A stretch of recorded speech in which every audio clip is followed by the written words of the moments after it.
Good morning all of you. BSc part second में physical chemistry की unit 5 चल रही थी, इलेक्ट्रोकेमिस्ट्री सेकंड। उसमें हमने इससे पहले वाली क्लास में पढ़ाई थी नैनसर्ट इक्वेशन से हम किस प्रकार से सेल पोटेंशियल को किस प्रकार से कैलकुलेट करते हैं, ठीक है। और नैनसर्ट इक्वेशन से सेल पोटेंशियल के साथ साथ में इलेक्ट्रोड पोटेंशियल को भी कैलकुलेट किया जाता है।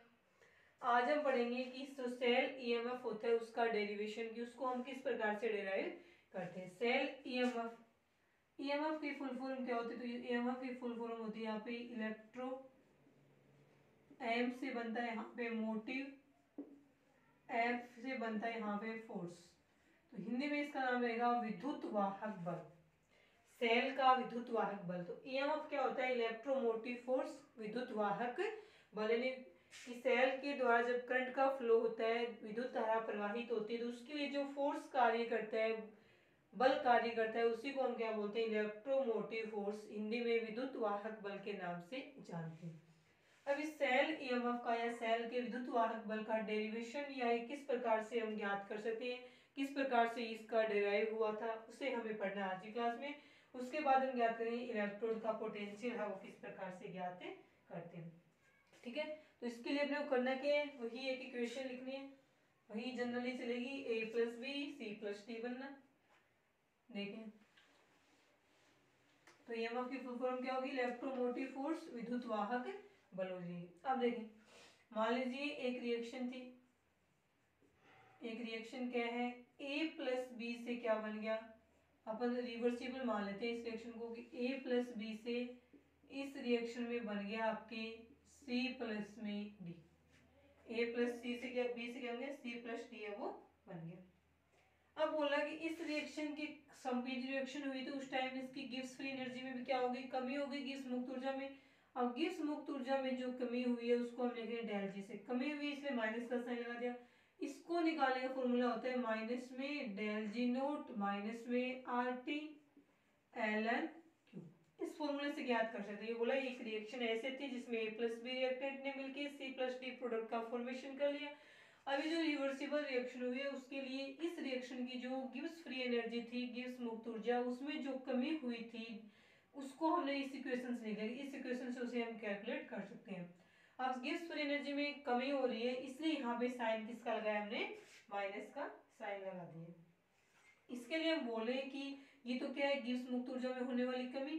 तो यहाँ पे हम बोलेंगे गिब्स मुक्त ऊर्जा में होने वाली कमी ये है, और माइनस में डेल जी नोट ये क्या है? तो ये बोलेंगे मानक गिब्स मुक्त ऊर्जा में कमी। जिसको तो हम बोलेंगे गिब्स मुक्त ऊर्जा में कमी, गिब्स फ्री एनर्जी बोलेंगे। सो गिब्स मुक्त ऊर्जा में कमी कितना डिक्रीज होगा उसका? और ये हो जाएगा कि मानक गिब्स मुक्त ऊर्जा में, स्टैंडर्ड कंडीशन आ गई तब इसके ऊपर साइन किसका लगा दिया? नोट लगा दिया। मानक गिब्स मुक्त ऊर्जा में होने वाली कमी। आर टी को, आर कॉन्स्टेंट हो गया, टी टेम्परेचर। अब क्यू के लिए आए तो क्यू के लिए हम बोल देंगे इसको कि ये क्या है? रिएक्टेंट, रिएक्टेंट एंड प्रोडक्ट, यानी क्रियाकारक और उत्पाद की सक्रियता बोल दें, या फिर इसको यहाँ पे हम सांद्रता ही बोलते हैं, सक्रियता या सांद्रता, इस प्रकार से है, ठीक है। इस फॉर्मूले में ये जो लिखे हुए मैंने बता दिए। आर क्या गैस कांस्टेंट हो जाएगा, टी यहाँ पे कुछ ना कुछ वैल्यू वो आ जाएगी। अब यदि हम ये माने कि रिएक्टेंट ए की एक्टिविटी या सक्रियता ए है, बी की एक्टिविटी को हम किस लिखते हैं? स्मॉल ए से एक्टिविटी को इंग्लिश लिखते हैं, एक्टिविटी ए आता ना, ए के लिए लिख दिए। बनने वाले प्रोडक्ट सी की एक्टिविटी ए सी और बनने वाले प्रोडक्ट डी की एक्टिविटी क्या है? A D. अब इसी फॉर्मूले में हम क्यों तो क्यों क्या बता रहे हैं? रिएक्टेंट और प्रोडक्ट की एक्टिविटी बता रहे हैं। प्रोडक्टिविटी लिखते तो अपने पता है प्रोडक्ट की एक्टिविटी ऊपर लिखी जाती है, रिएक्टेंट वाले की एक्टिविटी है वो नीचे लिखी जाती है। तो इस फॉर्मूले को अपन चेंज करें तो क्या आ जाएगा? ये यहाँ पे आएगा माइनस में del G is equal to minus में डेल जी नोट, और यहाँ पे आएगा माइनस में आर टी एल एन। ऊपर तो लिखी जाएगी रिएक्टेंट की एक्टिविटी ए सी की और डी की लिख दी, और नीचे लिखी जाएगी प्रोडक्ट की, सॉरी ऊपर लिखी जाएगी प्रोडक्ट की एक्टिविटी और नीचे लिखी जाएगी यहाँ पे रिएक्टेंट की एक्टिविटी। ये लिख दिया हमने इतना। यहाँ तो हो गया रिएक्टिविटी और यहाँ पे ऊपर प्रोडक्ट की और नीचे लिख दिया हमने रिएक्टेंट की। देखिए क्या करना नेक्स्ट। अब हम ये माने कि इस रिएक्शन में रिएक्टेंट इनके एन मोल है, इनके भी एन मोल बन रहे हैं, और इसमें ये बन कब रहे हैं, जब सेल में हमने क्या किया, एफ फेराडे, ये बोल रहा है कि एन तो मोलों की संख्या बता रहा है रिएक्टेंट प्रोडक्ट की, और जब हम सेल में एफ फेराडे गुलाम है वो प्रवाहित करते हैं तब जाके सेल में करंट का फ्लो होता है। तो फेराडे को हमने विद्युत धारा की मात्रा एफ मान ली, और उस समय सेल का जो इलेक्ट्रोमोटिव फोर्स था उसको हमने मान लिया ई। ठीक है, अब होगा क्या देखो, अब इसकी गिब्स मुक्त ऊर्जा को लिखना चाहिए अपन डेल जी को, तो वो किस में लिखी जाएगी, एन एफ ई में लिखी जाएगी। यदि नोट वाली लिखें, स्टैंडर्ड स्टेट वाली मानक गिब्स मुक्त ऊर्जा लिखें, उसमें जो कमी होती है वो किसके इक्वल होगी, वो भी एन एफ ई यही आएगा, लेकिन यहाँ पे नोट लगा देंगे। ये तो कब है, नॉर्मल विद्युत वाहक बल है, गिब्स मुक्त ऊर्जा में होने वाली कमी के इक्वल ये रहेगा, और ये क्या है, स्टैंडर्ड स्टेट में गिब्स मुक्त ऊर्जा में कमी होती है तब यहाँ पे विद्युत वाहक बल कौन सा आएगा, जो था विद्युत वाहक बल, ये था स्टैंडर्ड विद्युत वाहक बल आएगा यहाँ पे। ये नोट है तो इस पे भी क्या लग जाएगा, नोट। एन एफ दोनों में कॉमन है। अब देखें, अब इस वाली इक्वेशन में इसको हम इक्वेशन नंबर 1 माने, इसको 2 माने। इक्वेशन नंबर 2 में डेल जी और डेल जी नोट कीजिए, ये वाली वैल्यू रखते हैं, तो देखें क्या बनेगी, माइनस पहले से था ही, N F E is equal to minus में एन एफ ई नोट और माइनस में आर टी एल एन, ये पूरा आ ही जाएगा, ए सी इंटू में A D divided by A into में ए बी, बन गया। ये बनेगी अपनी इक्वेशन नंबर 3। अब देखो चेंज क्या होगा, अब इस इक्वेशन नंबर 3 को हम एन एफ से डिवाइड कर देंगे, एन एफ से यहाँ पे लिखेंगे इक्वेशन नंबर 3 को एन एफ से डिवाइड करने पर अब आएगा क्या, अब इसके नीचे भी एन एफ लिखा जाएगा, माइनस में N F E divided by N F is equal to minus में N F E naught divided by N F minus में आर टी एल एन, तो एन एफ तो इसी नीचे डिवाइड कर देंगे, पूरा एक ही है ये, L N A C into में ए डी अपॉन में ए इंटू में ए बी, ऐसे लिखेंगे हम इसको। ये बनेगी क्वेश्चन नंबर 4। देखें एन एफ से N F cancel, N F से एन एफ कैंसिल, तो यहाँ पे जो लास्ट में अपना बचेगा कैंसिल होने के बाद में वो किस में आएगा, ई बचेगा ना, यहाँ पे तो सिर्फ ई ही बचेगा यहाँ पे। इसको हम कर देते हैं माइनस एन एफ से करें ना, तो माइनस वाला भी साथ में कैंसिल हो गया, यहाँ पे माइनस माइनस वाला क्या बना लेगा, ये सॉरी ये माइनस में रहेगा यहाँ पे, तो यहाँ से बचेगा ई, यहाँ से बचेगा ए नोट माइनस में आर टी अपॉन में एन एफ और ये एल एन ए की पावर ए सी और डी की रिएक्टिविटी, और यहाँ नीचे लिखी जाएगी रिएक्टेंट की एक्टिविटी। ये बनेगी आप इक्वेशन नंबर 5, और इक्वेशन नंबर 5 है वो ई के इक्वल है। इसका मतलब है कि हम इस इक्वेशन में क्या कैलकुलेट कर सकते हैं, इस वाली इक्वेशन से हम किसी भी सेल के ईएमएफ को, ये ई का मतलब ईएमएफ या विद्युत वाहक बल को हम शॉर्ट में ई से डिनोट कर रहे हैं, तो विद्युत वाहक बल को हम इससे ज्ञात कर सकते हैं, ये वाला फॉर्मूला लगेगा आगे समझ में। एल एन को यदि हटाना चाहिए तो L N is equal to क्या होता है, 2.303 लोग होता है, इसकी जगह वैल्यू रखे तो ये क्या बनेगा, E is equal to E naught minus में 2.303 आर टी अपॉन में एन एफ और यहाँ पे लोग ए सी इंटू में A D divided by A into में ए बी। ये वाली जो इक्वेशन है 6 नंबर इक्वेशन, ये लोग की फॉर्म में, इक्वेशन नंबर 5 है एल एन की फॉर्म में। इन दोनों इक्वेशन से हम किसी भी सेल की ईएमएफ यानी विद्युत वाहक बल को ज्ञात कर सकते हैं। आगे समझ में, ये था आपका derivation of cell EMF.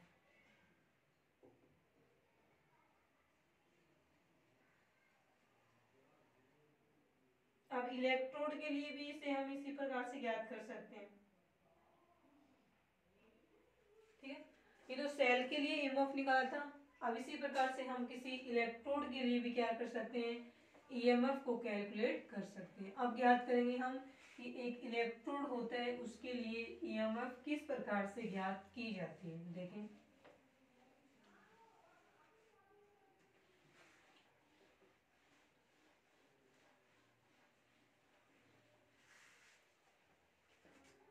Next electrode से ईएमएफ ज्ञात करना।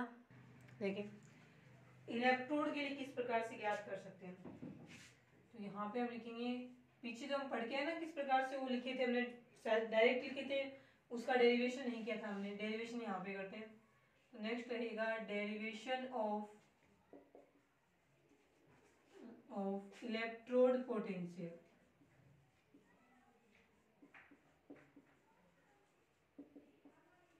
डेरिवेशन ऑफ इलेक्ट्रोड पोटेंशियल, ठीक है। देखिए दोनों का लिख लेते हैं अपन, एनोड वाले का भी और कैथोड वाले का भी। तो देखें पहले हम लिखते हैं एनोड वाले का। तो एनोड का अपने को पता है क्या होती है, एनोड पे हमेशा ही ऑक्सीडेशन की प्रोसेस होती है। तो यहाँ पे कोई मेटल है, एनोड पे है, ऑक्सीडेशन होगा, तो ये एन इलेक्ट्रॉन से वो रिमूव करेगी और ये आ जाएगी अक्वस फॉर्म में, ठीक है। एन इलेक्ट्रॉन लिख दिया हमने यहाँ पे, तो यहाँ पे एन इलेक्ट्रॉन्स निकलेंगे। अब इसके लिए अपने इलेक्ट्रोड विभव ज्ञात करना, क्या करेंगे, E is equal to E naught minus में आर टी अपॉन में N F L N, N number of electron, F Faraday जितनी चार्ज है वो ऑक्सीडेशन होने में फ्लो हुई थी, एल एन यहाँ पे आता ऊपर प्रोडक्ट वाली चीज और नीचे आती है रिएक्टेंट वाली चीज। प्रोडक्ट में अपने को पता है ये है, इसकी कंसंट्रेशन लिख देंगे एम एन पॉजिटिव और अक्वस फॉर्म में इसकी कंसंट्रेशन, और नीचे लिखी जाएगी रिएक्टेंट है ये वाला, तो एम सॉलिड इसकी कंसंट्रेशन। और सॉलिड स्टेट में कोई भी होता है तो उसकी एक्टिविटी या कंसंट्रेशन हम 1 मानते हैं, तो इसको लिखने की जरूरत नहीं है। तो ये डायरेक्ट क्या बनेगा, E is equal to E naught minus में आर टी अपॉन में एन एफ और L N M N positive aqueous form में। अब ये याद रखना, ये इसका इलेक्ट्रोड पोटेंशियल है, ये इसका स्टैंडर्ड स्टेट में इलेक्ट्रोड पोटेंशियल है। आर टी और एफ यदि इसको हम स्टैंडर्ड स्टेट में कैलकुलेट करते हैं तो आर टी और एफ की वैल्यू वो हम यहाँ पे रख देते हैं, तो अपनी जो वैल्यू आएगी, और एल एन की जगह क्या रखते हैं 2.303 रखें, और लोग आर की जगह हम लिखते हैं 8.314, और फेराडे की जगह हम लिख दें 96,500, ये वाला लिख दें। ये तीनों वैल्यू इसमें पुट करने के बाद इसका जो फाइनल आंसर आएगा वो रहेगा E is equal to E naught minus में 0.0591 डिवाइडेड बाई एन, क्योंकि एन वैल्यू फिक्स नहीं है, कितने भी इलेक्ट्रॉन निकल सकते हैं। और यहाँ पे एल एन की जगह लोग 2.303 रखा था, 2.303 को तो इनके साथ मल्टीप्लाई कर लिया तो बचेगा लोग यहाँ पे लिखा जाएगा जितनी भी इस एम एन पॉजिटिव आयन की कंसंट्रेशन है वो वाली यहाँ पे लिखी जाती है। इस वाले क्वेश्चन से हम क्या याद कर सकते हैं, एनोड पे जो ऑक्सीडेशन होता है उसका अब एनोड का हुआ है तो इसको हम क्या लिखेंगे ई ऑक्सी। ई ऑक्सी का मतलब है ये क्या है, ऑक्सीडेशन पोटेंशियल। फिर देखें, ठीक है, ये था एनोड के लिए। अब हमें लिखना हो कैथोड के लिए।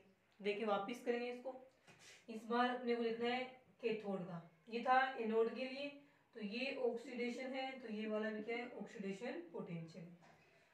दूसरा निकालेंगे हम कैथोड के लिए इलेक्ट्रोड पोटेंशियल, और एनोड कैथोड के इलेक्ट्रोड पोटेंशियल का मान सेम यदि मेटल हो, उसी मेटल का अपन ऑक्सीडेशन करवाएं, उसी का रिडक्शन करवाएं, दोनों के ऑक्सीडेशन और रिडक्शन पोटेंशियल की वैल्यू सेम आती है, सिर्फ साइन चेंज होगी।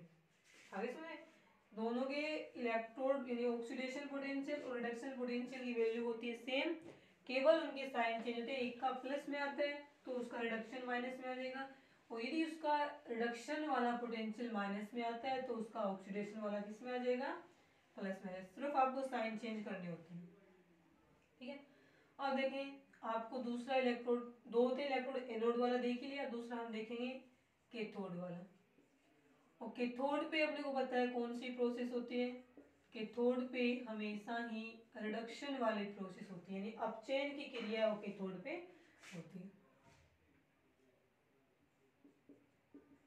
देखिए प्रोसेस को हम इस प्रकार से लिखते हैं, रिडक्शन होगा तो Mn पॉजिटिव पहले से ही आपको साइन है मेटल के, N इलेक्ट्रॉनों को ग्रहण करेंगे, इनका रिडक्शन होगा, और रिडक्शन होने के बाद में ये सॉलिड मेटल में चेंज हो जाएंगे। अब हम मान दें कि इसका लिखें रिडक्शन पोटेंशियल, तो R reduction E reduction is equal to standard state में रिडक्शन पोटेंशियल माइनस में आर टी अपॉन में एन एफ और एल एन। इस बार प्रोडक्ट ऊपर है, प्रोडक्ट में इस बार क्या है, मेटल है सॉलिड स्टेट में, और रिएक्टेंट क्या है, ये वाला रिएक्टेंट लिखा जाएगा नीचे। सिर्फ यहाँ आगे चेंज होता है नोड के थोड़ में, बाकी सेम रहते हैं। आगे समझ में। अब अपने को क्या करना है, आर टी एफ इसकी वैल्यू रखें और L N is equal to क्या रखेंगे 2.303 लोग रखेंगे, और आर की और टी की और एफ की वैल्यू सारी वैल्यू पुट करेंगे। टी करना है 298 केल्विन, आर 8.314 और एफ करना है आपको 96,500 कूलम। ये सब रखने के बाद इसको जब हम सोल्व करेंगे तो वैल्यू आएगी E reduction is equal to E naught reduction minus में आर टी वगैरह तो वैल्यू रख देंगे तो आएगा 0.0591 डिवाइडेड बाई एन। एफ तो आएगी इनमें कैलकुलेशन में, और यहाँ एल एन से बन जाएगा लोग और 1 में, क्योंकि एम एस ये क्या है, सॉलिड स्टेट में कोई भी मेटल होती है तो उसकी कंसंट्रेशन या एक्टिविटी 1 मानते हैं, यहाँ 1 रखेंगे, नीचे लिखा जाएगा एम एन पॉजिटिव अक्ष। इस वाले फॉर्मूले से हम क्या निकाल सकते हैं, कैथोड के रिडक्शन पोटेंशियल को कैलकुलेट कर सकते हैं। अब देखें, यदि हमें ये एम एन पॉजिटिव की कंसंट्रेशन को ऊपर लिखना होगा, ऊपर 1 है तो इसको हम ऊपर भी लिख सकते हैं, इसको ऊपर लिखेंगे तो ये वाला साइन यहाँ किस में आएगा, प्लस में आएगा, तो इसको हम चेंज करके लिख सकते हैं E reduction is equal to E naught reduction plus में R T sorry 0.0591 divided by N और लॉग एम एन पॉजिटिव अपुश। देखिए पीछे वाले में भी सेम ही था, ऑक्सीडेशन वाले में वहां साइन किसका था, माइनस का था। इसीलिए मैं बोल रही हूँ कि किसी भी एक मेटल सेम मेटल के लिए उसका ऑक्सीडेशन पोटेंशियल और रिडक्शन पोटेंशियल की वैल्यू सेम आती है, केवल इसमें साइन चेंज होते हैं वो इस कारण की वजह से। बाकी फॉर्मूला तो सेम ही ना, सिर्फ यहाँ पे माइनस था ऑक्सीडेशन वाले में, बाकी सेम था। ठीक है, ये रहेगा आपके इलेक्ट्रोड पोटेंशियल में कैथोड इलेक्ट्रोड का रिडक्शन पोटेंशियल किस प्रकार से कैलकुलेट करते हैं। उसके बाद देखें, ये था derivation of electrode potential. Next हम पढ़ेंगे इसमें स्टैंडर्ड हाइड्रोजन इलेक्ट्रोड को। ठीक है, किस प्रकार से उसकी स्ट्रक्चर वगैरह होती है वो पढ़ेंगे। स्टैंडर्ड हाइड्रोजन इलेक्ट्रोड देखें,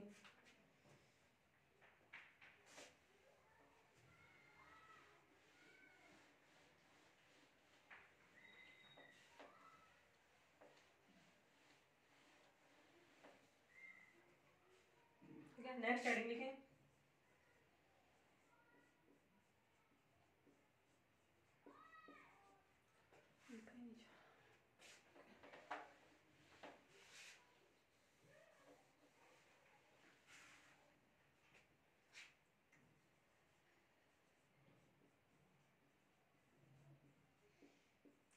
स्टैंडर्ड हाइड्रोजन इलेक्ट्रोड, हिंदी में भी इसको बोलते हैं मानक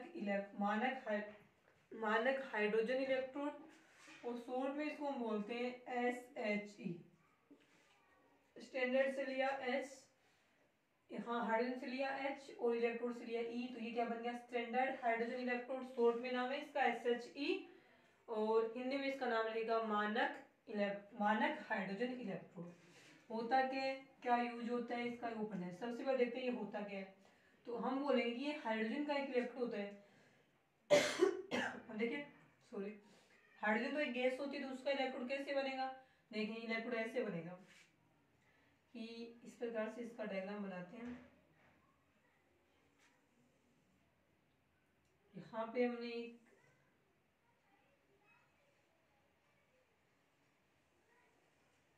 ये बना दिया,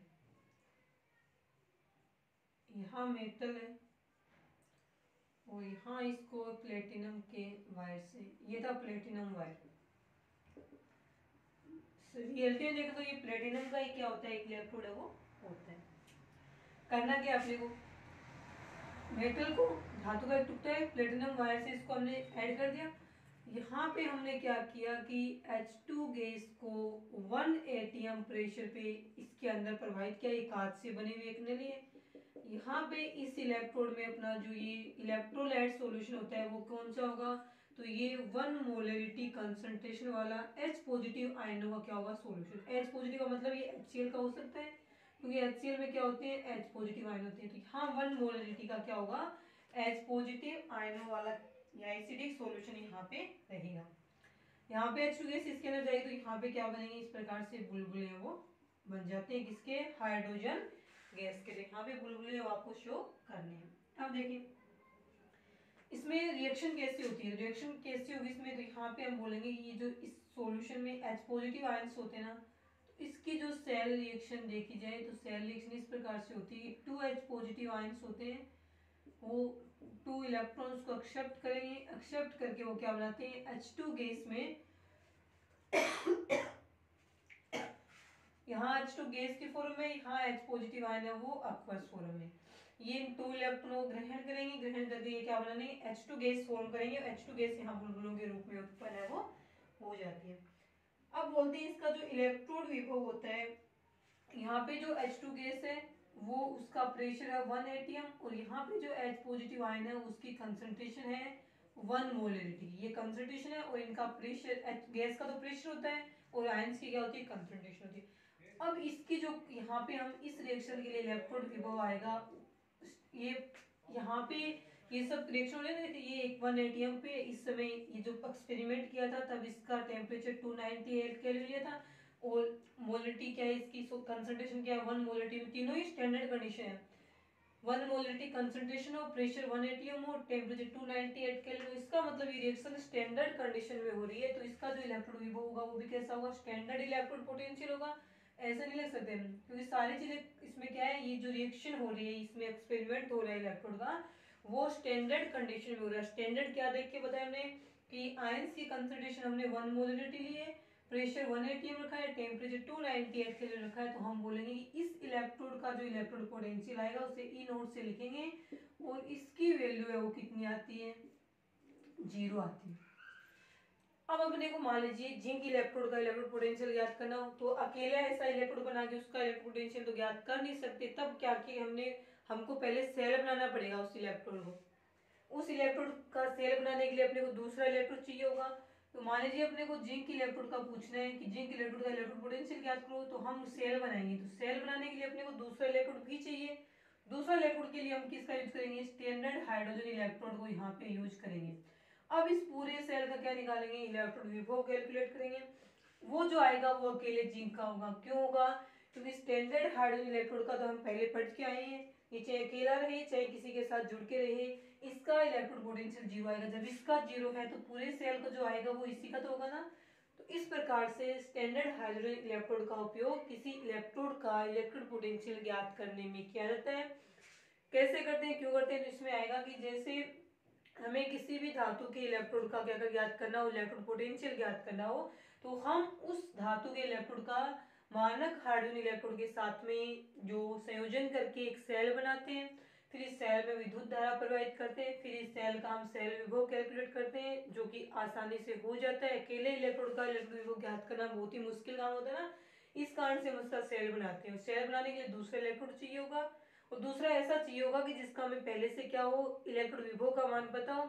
अब इसका पहले से पता है तो पूरे सेल का जो आएगा उसमें से इस वाले को माइनस करें तो इसका ही तो बचेगा, और इसका तो माइनस करने की जरूरत ही नहीं, क्योंकि इसका तो क्या होता है 0 होता है, जो भी सेल का आएगा वो पूरा का पूरा इस वाले इलेक्ट्रोड का रहेगा। आगे समझ में। इस कारण से स्टैंडर्ड हाइड्रोजन इलेक्ट्रोड या मानक हाइड्रोजन इलेक्ट्रोड को संदर्भ इलेक्ट्रोड या रेफरेंस इलेक्ट्रोड के रूप में यूज किया जाता है। आगे समझ में। तो ये था, इस प्रकार से स्ट्रक्चर रहेगी, ये रहेंगे, ये सिलेक्शन होगी, इसका स्टैंडर्ड इलेक्ट्रोड 0 आएगा, इसका नॉर्मल तो होता है हमेशा स्टैंडर्ड ही रहेगा। यूज ये किया जाता है इसका, किसी भी इलेक्ट्रोड का इलेक्ट्रोड पोटेंशियल ज्ञात करने के लिए हम सेल बनाना पड़ता है, सेल बनाने के लिए दूसरा इलेक्ट्रोड चाहिए होता है, वो हम इसको यूज करेंगे, क्योंकि इसका हमें पहले से इलेक्ट्रोड विभव वो पता है। इस प्रकार से आएगा ये, ठीक है। तो हमें अब लिख देंगे कि इसी कारण से स्टैंडर्ड हाइड्रोजन इलेक्ट्रोड को संदर्भ इलेक्ट्रोड, रेफरेंस इलेक्ट्रोड, संदर्भ इलेक्ट्रोड के रूप में यूज किया जाता है। तो रेफरेंस इलेक्ट्रोड का एग्जांपल है, प्राइमरी रेफरेंस इलेक्ट्रोड का तो क्या लिखना है, हायसची मानक हाइड्रोजन इलेक्ट्रोड लिखना है, और यदि आपको सेकेंडरी पूछे तब अपना आगे वाले पढ़ेंगे वो लिखने हैं। तो इसको एक प्रकार से हम क्या बोलेंगे, प्राइमरी रेफरेंस इलेक्ट्रोड या प्राथमिक संदर्भ इलेक्ट्रोड के नाम से इसे जाना जाता है। ये रहेगा आपका स्टैंडर्ड हाइड्रोजन इलेक्ट्रोड। अब इसको हम एक बार जिंक के साथ में लगाते हैं, एक बार कॉपर के साथ में लगाते हैं। स्टैंडर्ड हाइड्रोजन इलेक्ट्रोड को क्यों लगाते हैं, ये देखने के लिए कि इलेक्ट्रॉन किस से किस तरफ जा रहे हैं और विद्युत धारा है वो किस से कौन से इलेक्ट्रोड से कौन सी तरफ जा रही है। ये आपको पता ही है कि विद्युत धारा यानी इलेक्ट्रिक करंट और इलेक्ट्रॉन्स है वो हमेशा ही एक दूसरे की अपोजिट साइड में फ्लो होते हैं। देखिए एक बार हम जिंक का लेते हैं, एक बार कॉपर का लेते हैं। तो देखिए जिंक की तो इलेक्ट्रॉन त्यागने की प्रवृत्ति क्या होती है, ज्यादा होगी इसमें। देखिए दो बनाते हैं हम।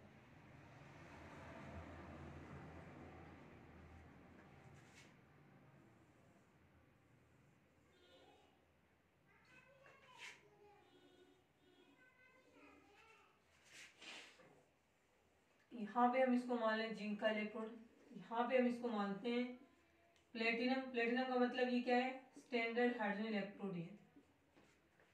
इस दूसरे वाले में हम क्या मानते हैं, दूसरे वाले में हम इसको तो मान लेंगे कॉपर का इलेक्ट्रोड और इसको हम क्या मान लेंगे यहाँ पे प्लेटिनम का इलेक्ट्रोड, यानी इसको हम मानेंगे स्टैंडर्ड हाइड्रोजन इलेक्ट्रोड। ठीक है, अब इसको हम यहाँ से बैटरी से ऐड कर देंगे, इस प्रकार से ये ऐड हो गया। यहाँ पे कोई भी सॉल्यूशन है वो फिल किया हुआ रहेगा, भरा हुआ रहेगा। देखिए अब देखना है कि अपने को इलेक्ट्रॉन कौन से कौन सी तरफ है वो जाते हैं।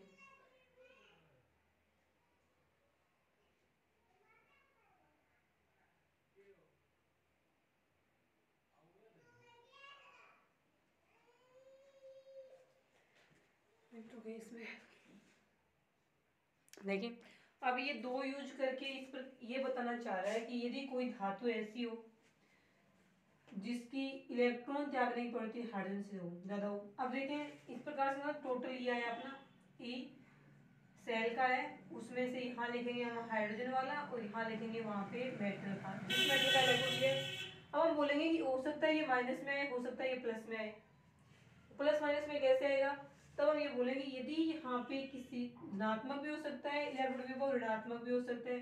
तो यहाँ पे ये कि यदि धातु की इलेक्ट्रॉन त्यागने की प्रवृत्ति हाइड्रोजन से ज्यादा हो, जैसे आगे बढ़ेंगे हम कि ज्यादा कैसे देखते हैं कम कैसे देखते हैं, इलेक्ट्रो एक्टिविटी सीरीज आएगी विद्युत सक्रियता श्रेणी, उससे पता लगाएंगे। एक बार आप दो याद रखो एग्जाम्पल, यदि किसी धातु की इलेक्ट्रॉन त्यागने की प्रवृत्ति हाइड्रोजन से ज्यादा होती है, हाइड्रोजन से ज्यादा होती है तो सीधी सी बात है इलेक्ट्रॉन तो धातु ही त्यागेगी। तो यहाँ से इलेक्ट्रॉन, अब जिंक की ज्यादा है हाइड्रोजन से, तो जिंक से इलेक्ट्रॉन जाएंगे SHE की तरफ और विद्युत धारा अपोजिट साइड में जाएगी। इलेक्ट्रिक करंट है वो इस साइड में फ्लो होगा, धारा है वो इस साइड में जाएगी। यहाँ साइन लगाते हैं अपन। तो ये बोल रहा है कि यदि क्या हो कि यदि किसी धातु की जो SHE के साथ इलेक्ट्रोड बना के रखी हुई है सेल में, उस धातु की प्रवृत्ति यदि इलेक्ट्रॉन त्यागने की प्रवृत्ति हाइड्रोजन से ज्यादा हो तो धातु से इलेक्ट्रॉन हाइड्रोजन की तरफ जाएंगे या प्लेटिनम इलेक्ट्रॉन की तरफ जाएंगे और यहाँ से इलेक्ट्रिक करंट या विद्युत धारा है वो उस धातु की तरफ है वो चली जाती है। तो विद्युत धारा है वो प्लेटिनम इलेक्ट्रोड से कहाँ आएगी, जिंक धातु वाले इलेक्ट्रोड की तरफ है वो जाती है। अब यहाँ पे जो इलेक्ट्रोड विभव की वैल्यू आएगी वो किस में आएगी, पॉजिटिव में आएगी ऐसा होने पे। लेकिन यदि किसी धातु की प्रवृत्ति है वो इलेक्ट्रॉन त्यागने की प्रवृत्ति है वो हाइड्रोजन से क्या हो, कम हो, जैसे कॉपर धातु की इलेक्ट्रॉन त्यागने की प्रवृत्ति हाइड्रोजन से कम होती है, तो इस बार इलेक्ट्रॉन यहाँ से जाएंगे कॉपर इलेक्ट्रोड की तरफ, तो विद्युत धारा है वो जाएगी इस साइड में, विद्युत धारा जाएगी, विद्युत धारा है उस धातु के इलेक्ट्रोड से स्टैंडर्ड हाइड्रोजन इलेक्ट्रोड की तरफ प्रवाहित होती है और ऐसे इलेक्ट्रोड के लिए इलेक्ट्रोड पोटेंशियल या सेल विभव का मान किस में आता है, नेगेटिव में। दो केस बनते हैं कि यदि हम स्टैंडर्ड हाइड्रोजन इलेक्ट्रोड को संदर्भ इलेक्ट्रोड के रूप में यूज करते हैं तो कई बार तो कई मेटल्स के लिए पॉजिटिव आती है वैल्यू, कई बार क्या आती है नेगेटिव। तो पॉजिटिव तो कब आती है, पॉजिटिव वैल्यू ये शो कर रही है कि उस धातु के इलेक्ट्रोड की, जिस धातु को हमने इलेक्ट्रोड बनाया उस धातु के इलेक्ट्रॉन त्यागने की प्रवृत्ति हाइड्रोजन से ज्यादा है और जिसकी प्रवृत्ति ज्यादा है तो इलेक्ट्रॉन है उस धातु के इलेक्ट्रोड से स्टैंडर्ड हाइड्रोजन इलेक्ट्रोड SHE की तरफ आएंगे और विद्युत धारा इससे अपोजिट साइड में फ्लो होगी।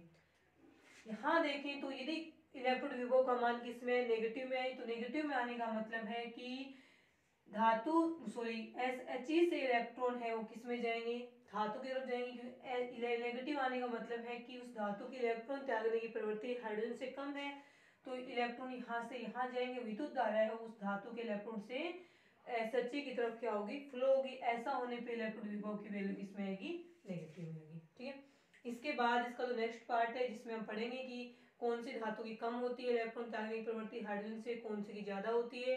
ये हम करेंगे नेक्स्ट क्लास में। आज के लिए इतना ही।